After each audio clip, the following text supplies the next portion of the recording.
Updates చూద్దాం. దేశీయ stock మార్కెట్లు భారీ లాభాల్లో ప్రారంభమయ్యాయి. సెన్సెక్స్ నిఫ్టీ లాభాల్లో ట్రేడ్ అవుతున్నాయి. Eicher Motors, ONGC, Tata Motors, Grasim, LTI mind tree షేర్లు లాభాల్లో ట్రేడ్ అవుతున్నాయి. ఇక బీపీసీఎల్, సిప్లా షేర్లు నష్టాల్లో కొనసాగుతున్నాయి. ఓవరాల్ గా ఈ రోజు మార్కెట్స్ కి సంబంధించి మరింత విశ్లేషణ ప్రసాద్ గారు అలాగే రాజేంద్ర గారు బిజినెస్ అనలిస్టులు లైవ్ లో సిద్ధంగా ఉన్నారు. Good morning sir. Sir Prasad sir, మీరు చెప్పండి. జపాన్ లో పెరిగిన వడ్డీ రేట్లు ప్రపంచం మొత్తం తీవ్ర ప్రకంపనలు సృష్టించాయని చెప్తున్నారు. సో అది నిజమేనా? అంటే రాబోయే రోజుల్లో ఇండియా పైన కూడా ఈ ప్రభావం ఉండే అవకాశం ఉంది అంటారా? అసలు ఇప్పుడు కూడా ప్రపంచీకరణ జరిగిపోయిన తర్వాత ఒక దేశంలో వచ్చినటువంటి పరిణామాలు వేరే దేశాల మీద ఇంపాక్ట్ పడకుండా ఉంచడం అనేది అసంభవం. అందులో కరెన్సీ అన్ని చోట్ల మారిపోతూ ఉంటుంది కాబట్టి జపనీస్ యెన్ అనేది ప్రపంచవ్యాప్తంగా ఆమోదయోగ్యమైన కరెన్సీ, మోస్ట్ స్టేబుల్ కరెన్సీ అని కూడా పేరు. డాలర్ కరెన్సీ అయినా కానీ పర్మనెంట్ అయినా యెన్ కూడా మంచి ఇంపార్టెన్స్ ఉంటుంది.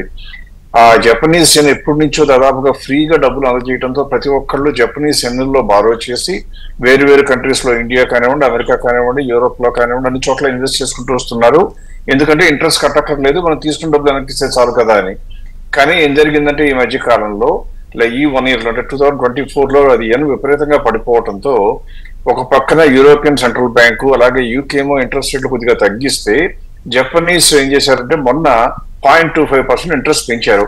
అంటే ఇలా డబ్బులు ఎవరైతే జపాన్ దగ్గర నుంచి బారో చేసి వడ్డీ కట్టక్కర్లేదని ఆనందపడుతున్నారో వాళ్ళకి శరాఘాతంగా ఏమైందంటే వాళ్ళు వడ్డీ రేటు పెంచడంతో ఒక్కసారి దాదాపుగా 7.5% వరకు యెన్ పెరిగింది డాలర్తో పోలిస్తే.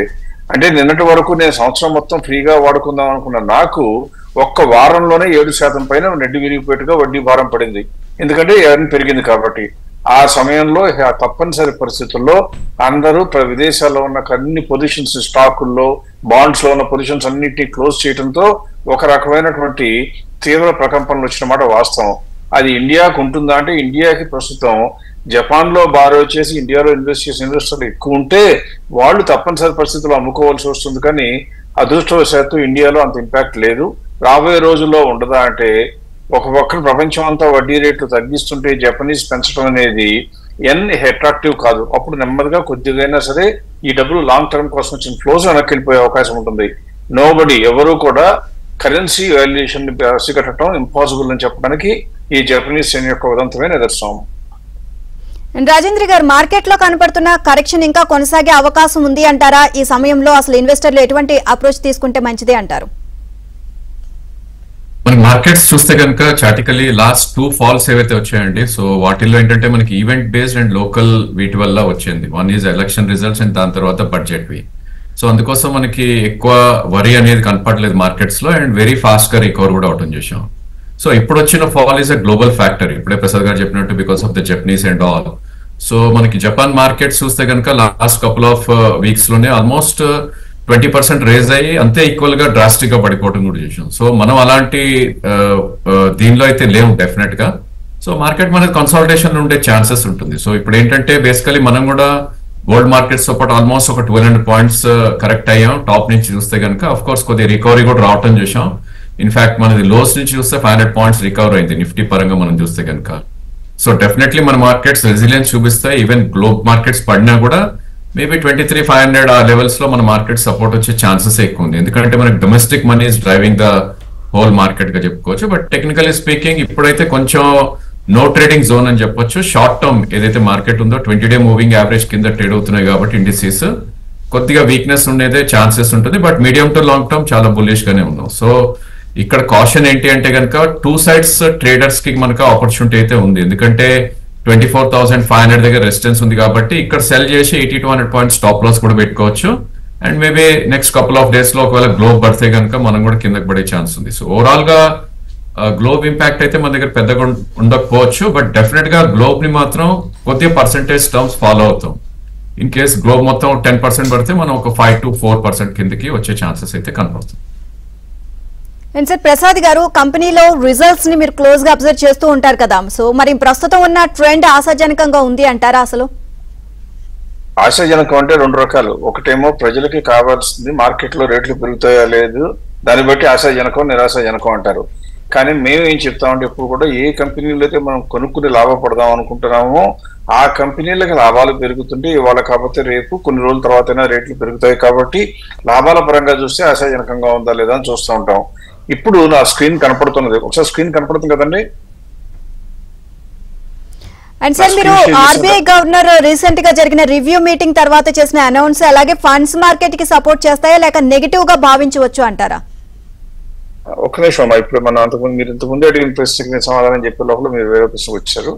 అందులో మనకు రిజల్ట్స్ గురించి అడిగితే రిజల్ట్స్ ఇప్పుడు దాకా 900 కంపెనీలు 1000 కోట్ల కన్నా మార్కెట్ క్యాప్ ఎక్కువ కంపెనీలు రిజల్ట్స్ డిక్లేర్ చేస్తే అందులో 70% లాభాలు బాగా పెంచుకున్నట్టు కనపడుతుంది. అందులో 273 మాత్రమే తగ్గాయి. ఇప్పుడు ఈ లాభాలు పెరుగుతున్న కంపెనీలో 119 కంపెనీలు, 1, 2 కాదు, 119 కంపెనీలు 30% కన్నా గ్యాప్ ఎక్కువ కనపడుతుంది. అందువల్ల ఎట్టి పరిస్థితుల్లో కూడా ఈ కంపెనీల్లో లాభాలకు అవకాశాలు ఉంటాయి. అది ఒకటి మొట్టమొదటి ప్రధాన అంశం. తర్వాత మీరు రెండోది అడిగింది ఆర్బీఐ గవర్నర్ గారు చేసిన దాని మూలంగా ఎలా ఎఫెక్ట్ ఉంటుంది అని అడిగారు. అది చెప్పాలి అంటే మనం చూడవలసింది ఏంటంటే ఎప్పుడు కూడా ఈ సమయంలో అంటే ప్రపంచవ్యాప్తంగా అనిశ్చితి కొద్దిగా వస్తుందేమని భయపడే వాళ్ళు ఎవరైనా ఉంటే వాళ్ళు చేయవలసింది ఏంటి, స్టాక్ మార్కెట్ ఇన్వెస్ట్మెంట్స్ అని అమ్మేసి ఇంట్లోకి వెళ్ళి కూర్చోవడం కాదు. వాళ్ళు చేయవలసింది వాళ్ళకి ఇన్వెస్ట్మెంట్స్ లార్జ్ క్యాప్ లోకి పెంచుకున్నట్లయితే ఎంత నెగిటివ్ వచ్చినా కూడా సీరియస్ ఫాల్ రాదు. అలా కనుక చూసినట్లయితే 1,00,000 కోట్ల కన్నా మార్కెట్ క్యాప్ ఎక్కువ ఉన్న కంపెనీలు 34 రిజల్ట్స్ డిక్లేర్ చేస్తే 20 బాగుండటం, అందులో 7 ఇప్పుడు ఇన్వెస్ట్మెంట్ అనువుగా ఉన్నట్లు కనపడుతుంది. ఆ 7 అంటే ఇక్కడ మీకే కనపడతా ఉన్నాయి. గెయిల్ ఇండియా ఒకటి, వరుణ్ బెవరేజెస్ ఒకటి, రిలయన్స్ ఇండస్ట్రీస్ ఒకటి, ఇవన్నీ కూడా చూస్తే 41% వరకు ఉన్నాయి బ్రిటానియాతో సహా. తర్వాత హిందుస్థాన్ యూనిలివర్, ఇండస్ టవర్స్, అలాగే జేఎస్డబ్ల్యూ ఎనర్జీ, దివీస్ ల్యాబొరేటరీస్ ఇవన్నీ కూడా అందుబాటులో ఉన్నాయి. ఇలా మీకు చూడవలసింది ఏంటంటే షిఫ్ట్ ఆఫ్ ద ఫోకస్ చేయాల్సి వస్తుంది ఎప్పుడు కూడా. లేకపోతే మీరు ఆర్బీఐ గవర్నర్ గారు ఇచ్చినటువంటి దాని ప్రకారం ఎలా ఉంటుంది, ఇంట్రెస్ట్ రేట్లు పెంచకపోతే మంచిది, తగ్గిస్తే ఇంకా మంచిది, కానీ తగ్గించకుండా స్టడీగా ఉంచారు. కాబట్టి రాబోయే రోజుల్లో ఏం జరుగుతుందని అడిగితే మనం చెప్పవలసింది ఏంటంటే ఈ సమయంలో డిఫెన్సివ్ సెక్టర్స్ అంటే ఫార్మాస్యూటికల్స్ అయినా బాగుండాలి, లేకపోతేనేమో ఎఫ్ఎంసీజీ గూడ్స్ బాగుండాలి, పవర్ జనరేషన్ అంటే యూటిలిటీ పవర్ అయినా బాగుండాలి. ఇవన్నీ కాకపోతే ఇండియన్ గవర్నమెంట్ దగ్గర డబ్బులు బ్రహ్మాండంగా ఉన్నాయి కాబట్టి ఇన్ఫ్రాస్ట్రక్చర్ ఇండస్ట్రీషియల్ కూడా బాగుంటాయి. అది మనం చర్చలో ఇంకొక ప్రశ్న తర్వాత మనం మాట్లాడదాం. ప్రస్తుతానికి మాత్రం చూడవలసింది భయపడే వాళ్ళు లార్జ్ క్యాప్ లోకి వెళ్ళాలి, భయపడిన వాళ్ళు ఈ డిఫెన్సివ్ సెక్టర్ లో అవకాశాల కోసం వెతుక్కోవాలి, నమ్మకంగా ఇన్వెస్ట్ చేసుకుని ధైర్యంగా ఉండాలి. అండ్ సార్, రాజేంద్ర గారు అండ్ ప్రసాద్ గారు చెప్పినట్లుగా డిఫెన్స్ సెక్టార్స్ నే గనక ఇన్వెస్టర్స్ ఎంచుకోవడం మంచిదని భావిస్తే గనక అందులో ప్రధానంగా ఫార్మాస్యూటికల్స్ లో ఏ కంపెనీలు అనుకూలంగా ఉన్నాయి అని చెప్పి మీరు అనుకుంటున్నారు? See, most of the pharma companies near to all-time high trade అయ్యి బ్రేక్అవుట్స్ కూడా వచ్చాయండి. లైక్ రెన్ ఫార్మా, సన్ ఫార్మా ఇవన్నీ చూస్తే కనుక 2015 హైస్ ఏవైతే ఉన్నాయో అంటే 9 years హై తర్వాత బ్రేక్అవుట్స్ వచ్చి ఆల్మోస్ట్ 15 to 20% కూడా అప్ సైడ్ రావటం చూసాం. సో మనం ఇప్పుడు చూస్ చేసుకున్న స్టాక్స్ ఏంటి అంటే కనుక ఎట్ టు బ్రేక్అవుట్ అంటే 2015 హైస్ ని ఇంకా బ్రీచ్ గన్ స్టాక్స్ ని చూస్ చేసుకుంటే or maybe previous all time highs ఏవైతే బ్రేక్అవుట్ అవ్వలేదో ఆ స్టాక్ ని చూస్ చేస్తే మేబీ పొటెన్షియల్ ఎక్కువ ఉన్నట్టు మనకి చార్ట్స్ పరంగా చూస్తున్నాం మనం. సో ఈ నేపథ్యంలో ప్రాబ్లీ లూపిన్ ఒక stock we should look at అని చెప్పొచ్చండి. ఎందుకంటే 2015 హై అది 2129, సో కరెంట్లీ అరౌండ్ 2050 దగ్గర ట్రేడ్ అవుతుంది. అంటే ఇక్కడ నుంచి ఒక 80 to 85 రూపీస్ పెరిగితే కనుక దాన్ని మనం బ్రేక్అవుట్ చార్ట్ గా అంటాం. అక్కడ నుంచి 20-30% very shortly within 1 year పెరిగే ఛాన్సెస్ ఉంటుంది. సో ఈ స్టాక్ ని డిప్స్ లో అక్యూములేట్ చేసుకునే ప్రయత్నం చేయొచ్చు. అదేవిధంగా మనందరి favourite and Andhra Telangana investors మిస్ కాన్ స్టాక్ ఒకటి ఏంటంటే దివీస్ అని చెప్పొచ్చు. ఎందుకంటే దీన్ని కూడా 2021 లో ఆల్-టైమ్ హై 5421, సో కరెంట్లీ 4830 దగ్గర ట్రేడ్ అవుతుంది. సో ఇక్కడ నుంచి కూడా ఆల్మోస్ట్ 600 to 800 అంటే 10% పొటెన్షియల్ అయితే ఈజీగా కనిపిస్తుంది. సో ఈ స్టాక్ ని కూడా టిప్స్ లో అక్యూములేట్ చేయొచ్చు. ఇంకా one more stock already breakout వచ్చింది మనం చూడాలి అంటే కనుక నాట్కో ఫార్మాన్ మనం చూస్ చేసుకోవచ్చు. ఎందుకంటే ఆ స్టాక్ ఆఫ్టర్ 2014 or 15 తర్వాత ఒక బిగ్ బ్రేక్అవుట్ అనేది 1180 తర్వాత వచ్చింది. అండ్ జనరల్లీ 1180 తర్వాత విత్ ఇన్ 1 month 1420 దాకా ట్రేడ్ అవుట్ చూస్తున్నాయి. ఇప్పుడు ఆఫ్ కోర్స్ కొద్దిగా టిప్స్ లో కొంటే రిస్క్ టు రివార్డ్ చాలా ఫేవరబుల్ గా ఉంటుంది. దీనికి 20-day మూవింగ్ యావరేజ్ చూస్తే కనుక 1318 అంటే ఇక్కడ నుంచి 100 రూపీస్ పడింది అంటే కనుక వెరీ అట్రాక్టివ్ గా అవుతుంది. ఈ స్టాక్ ని కూడా probably not to miss out 30% of the quantity ఇక్కడ కొని 1300 వచ్చేసరికి ఐ థింక్ ఫుల్లీ ఇన్వెస్టెడ్ ఉంటే నెక్స్ట్ 1 year లో 15 to 20% ప్రాబ్లీ ఈ 3 స్టాక్స్ కూడా రిటర్న్ ఇచ్చే ఛాన్స్ ఎక్కువ కనిపిస్తుంది. అండ్ సార్ ప్రసాద్ గారు, మన పొరుగు దేశాల్లో సంభవిస్తున్న పరిణామాలు మనకి అనుకూలమా లేక ప్రతికూలం అంటారా? ఏ సెక్టార్లు దీనివల్ల ప్రభావితం అవుతాయని మీరు అనుకుంటున్నారు? పొరుగు దేశాల్లో మొట్టమొదటి ఆల్రెడీ శ్రీలంక ఒకసారి అయిపోయింది, అంతకుముందు మాల్దీవ్స్ లో కూడా ఒకసారి జరగాల్సింది జరిగిపోయింది, ఇప్పుడు బంగ్లాదేశ్ వంతైంది. బంగ్లాదేశ్ లో జరిగిన పరిణామాలు ఎప్పుడు కూడా ఒక రకంగా మన దేశంలో ఉన్న ప్రభుత్వానికి ప్రమాద గంటికలుగా చెప్పాలి. అంటే పెచ్చుమీరినటువంటి పోకడల ద్వారా నియంతృత్వ ధోరణిలో కనుక వెళ్ళినట్లయితే ఏ దేశంలో ప్రజానీకం కూడా ఎక్కువ రోజులు భరించదు అని. అందువల్ల బీజేపీ గవర్నమెంట్ కూడా ఒక రకంగా హెచ్చరికగానే భావించాలి. అంత అవకాశం ఇండియాలో ఉంటుందని భయపడకపోయినా జాగ్రత్త పడవలసిన అవసరం. రెండవది, బంగ్లాదేశ్ లో వచ్చిన పరిణామాల మూలంగా మనకి ఏం జరుగుతుంది అని ఆలోచిస్తే కొన్ని సెక్టర్లు బాగా మిళితం అయిపోయి మన దగ్గర నుంచి ఇంటర్ కనెక్టెడ్ గా ఉన్నాయి. ఫర్ ఎగ్జాంపుల్, అక్కడ బంగ్లాదేశ్ ప్రజలకు కూడా మన ఫాస్ట్ మూవింగ్ కన్స్యూమర్ గుడ్స్ వాళ్ళు బోల్డ్ గుడ్స్ సప్లై చేస్తారు. అందువల్ల అలా అన్రెస్ట్ కనుక లాంగ్ టర్మ్ కంటిన్యూ అయితే ఆ మార్కెట్ స్టెబిలిటీ లేకపోవడంతో సప్లై చైన్ డిస్టర్బ్ అయిపోయి డిస్ట్రిబ్యూషన్ లో కొద్దిగా ఇబ్బంది వస్తుంది. అందుకనే ఎఫ్ఎంసీజీలో కొద్దిగా ఇబ్బంది రావచ్చు. కానీ మనం గమనించాల్సింది ఏంటి, యుద్ధం వచ్చినా ఉత్పాతం వచ్చినా ప్రజలు తింటూనే ఉండాలి కాబట్టి వాళ్ళకు కొనుక్కోక తప్పనిసరి పరిస్థితుల్లో ఏదో ఒక రకంగా కొనుక్కుంటారు. ఆ డిస్ట్రిబ్యూషన్ ఛానల్స్ కి డిస్టర్బెన్స్ లేకపోతే పర్వాలేదు. అందువల్ల ఎఫ్ఎంసీజీ గూడ్స్ కి టెంపరీగా సెట్ బ్యాక్ వస్తుంది. రెండవది, బంగ్లాదేశ్ లో ఇండస్ట్రీస్ పోలిస్తే మనకి బంగ్లాదేశ్ కి వచ్చినటువంటి మెయిన్ కాంపిటీషన్ ఏంటంటే టెక్స్టైల్ ఇండస్ట్రీలో.